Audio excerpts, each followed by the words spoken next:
This afternoon we will be speaking to Bruce Latham, who spent many years with BBC Radio 3 Music, looking after the recordings and personnel for the Promenade concerts, opera relays and general London concerts. Very nice to have you with us, Bruce. Thank you very much indeed, Lucas. It's good to be here. I gather you started at the BBC before transmissions went stereo. Yes, indeed, I was. It was a good few years before the BBC decided to experiment with their stereo transmissions on Radio 3, and it set us a challenge because the way of recording our studio concerts and our studio recordings changed very slightly. In the interim, we had to make sure, of course, in those days that the mono signal was still perfectly adequate for our transmitters, and so we had to balance our orchestras and string quartets and anything you threw at us, pianos, anything, in the mono mode. And in doing so, if the balance in the mono mode sounded good, the stereo looked after itself. This is something that still holds good today, and I think it's a great shame that people who are recording stereo in this day and age don't even think about the mono signal.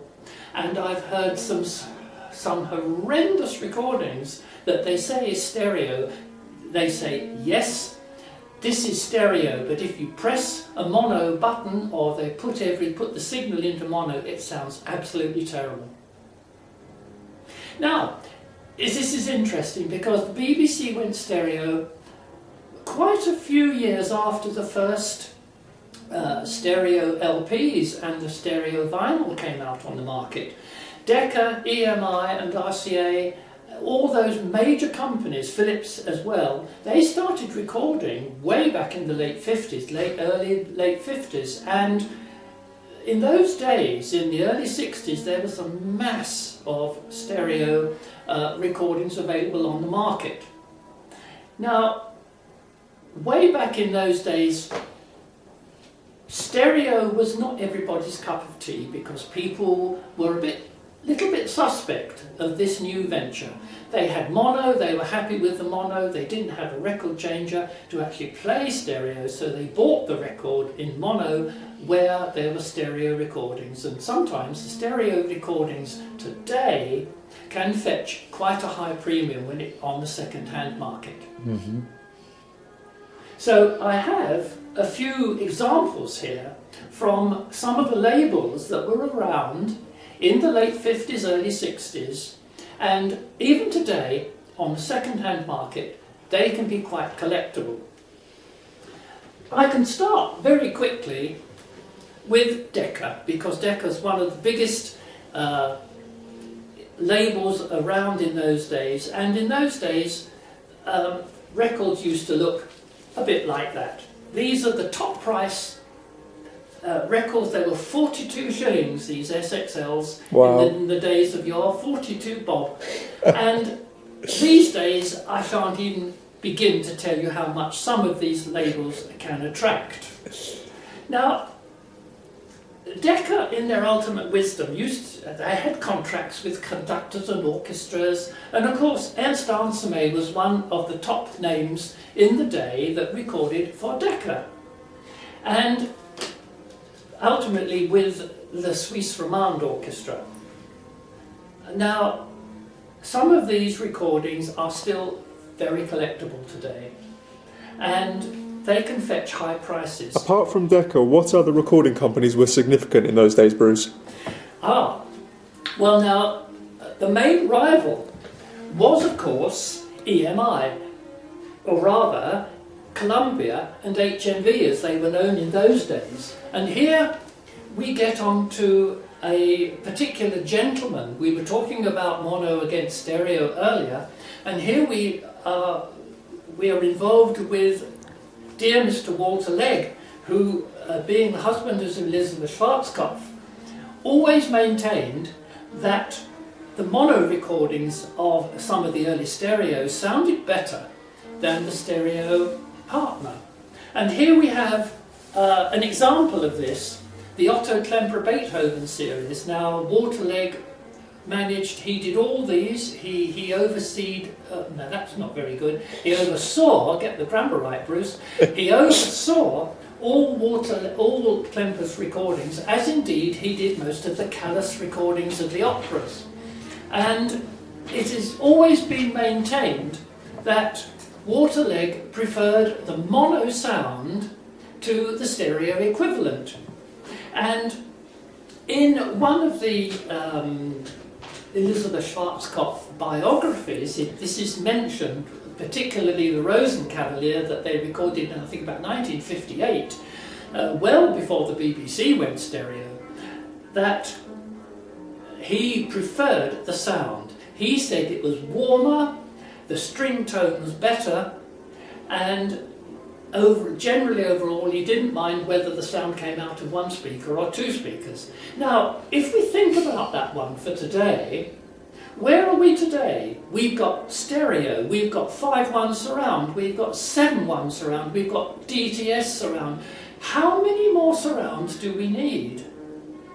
I still maintain the human ear is capable of picking up anything that is thrown at us from any direction. This is our brain and our ears working together. Why do we need speakers behind us? Speakers on the side of us, speakers upstairs, speakers downstairs, under the floor, etc. When perfectly, I think it's a gimmick. Mono was fine, stereo, 2-channel stereo is fine. I don't really think that we need to go any further. And when it comes to recordings, these sound absolutely wonderful. Yes, we get onto CDs and things, but now we're up against the good old controversial point of CDs against vinyl. This is analog against digital, but that's another story. So what have we got around? These are from Columbia. These records I've got here are the Columbia part of EMI. Now, when the stereos came out, there were about, I would say, approximately 300 SAXs. I might be slightly out on the number, but that's how many they issued in those days. And these recordings, people are quite, they're quite excited about them because they are genuinely early stereo. People took a long time to get the sound right on these. Where, again, I'm not saying that they did on the Deccas. You see, the Deccas were just as good. They took a long time. They had people there with a lot of experience in early stereo, and they were dedicated staff, and they were doing their best to get a good sound. Now, I've mentioned Klemperer and I mentioned Waterleg because they were important people, particularly Waterleg, because he was very influential in the way he used to get the recordings made. When we got the counterpart, the EMI counterpart of HMV, and these came out on ASD labels. Now the ASD label were just as good, they were just as good. They do have a tendency sometimes to, on high volumes, to be a bit distorted. But whether that is the result of technology these days, I just couldn't say. But of course in those days, when you were playing them on record changers, Pi black boxes, Garrard auto decks, you couldn't hear the problems that you can hear today. And I think this is where some people don't really realise that there were a lot of faults on early stereos and indeed monos in the late 50s and early 60s, which they could not hear because of the problem, or not the problem, but because of their equipment, their equipment they were playing on. It's only in today's technology when theoretically you get equipment which goes up to 25k that you can, but you can't hear 25k in the spectrum. But when these sort of recordings are remastered onto compact disc, and it doesn't matter whether it be in a Decca, an EMI, either Columbia or HMV, when they remaster things to digital, everything gets remasters, including the noise and the problems. So distortion is enhanced. Any distortion that you get on these recordings that maybe you couldn't hear or even didn't hear in those days, you will hear, because the digits will transfer everything. But if you get a decent pickup today and play one of these, you still might get problems, because, as I say, the pickups of today and the cartridges of today will actually, their frequency responses are better, the stereo systems are better, your amplifiers are better, the speakers are better, so they're going to pick up all the extraneous noises that were around on these recordings. But what have we got on these recordings? Not just Klemperer, not just Anselme. We've got other conductors and orchestras that are just as good. Kubelik, Kemper, and of course artists like Rosalind Turek. Now sometimes these sort of recordings don't turn up very often. Why? Well, there's more than one factor here. One of them is that people think that this person, Rosalind Turek for instance, is so good, they hang on to them, so they never reach the second-hand market. 2, they never pressed so many when they first came out, or people didn't clamber after them, so they were deleted quite quickly. Now, Rosalind wasn't a person that had contractual difficulties, but there are a few EMI recordings that disappeared very quickly when they were first issued. Now, I can mention one operetta conducted by Heinrich Hohlreiser of Johann Strauss's Gypsy Baron, which was recorded for HMV on the ASD label, which was deleted very quickly. Not because it wasn't any good, in fact it's fantastic and it's well sought after today, but because one of the leading sopranos, Hilde Gürden, was not an HMV artist, and so they had to withdraw that particular recording, indeed very quickly. That's what's made it rare. That's what's made people want to buy it, and they want to find the copy. Of course, it is also available in mono. In those days, before everything went stereo, record companies produced mono and stereo versions of the same recording. Now, even the mono recording of the Rosenkavalier, the Gypsy Baron, is very, very good indeed, and that came out on the ALP label, ALP 1812, 1813. Those are the 2 numbers of the mono. If you find even a mono copy, it's worth picking up. If you find a stereo copy, you can go and celebrate. Now, that's part of the contractual problems. The other one, of course, is the very famous ASD 429, which is Gioconda de Vito. Now, I'm not going into the reasons why that was pulled very quickly, and I think most people out there will realise why ASD 429 is so sought after, because they only pressed about 6, if that. So I can't actually say the reason why, and if you want to know, you must find that out from another source, because I'm not telling tales.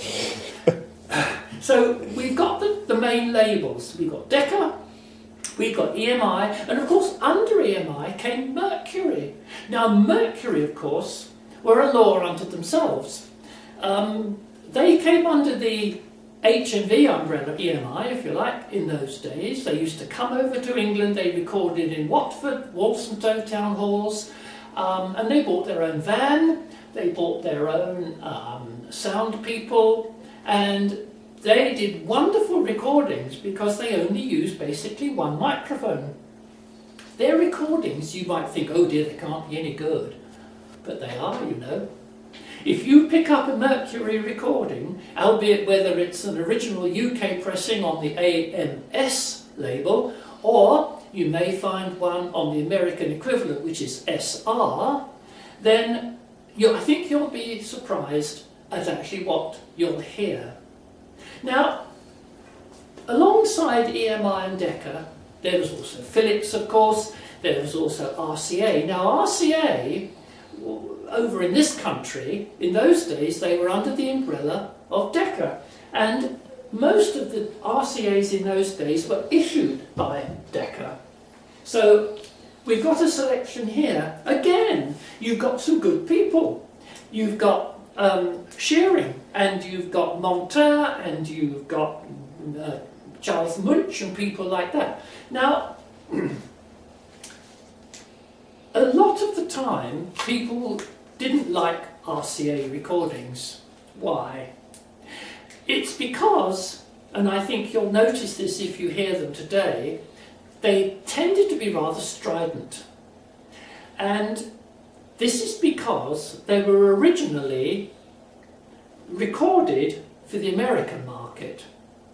And when they were pressed under Decca, these particular ones that I'm holding here, these are on the earliest SB labels. And these range from about 57, 58, 1960, something like that, 59 and 60. So these were under Decca in those days. And Decca, when they pressed them, they slightly attenuated the top response. So they didn't sound so toppy as the equivalent American issues. Now this is a good thing. So this is why these probably sound slightly better than the American versions of them.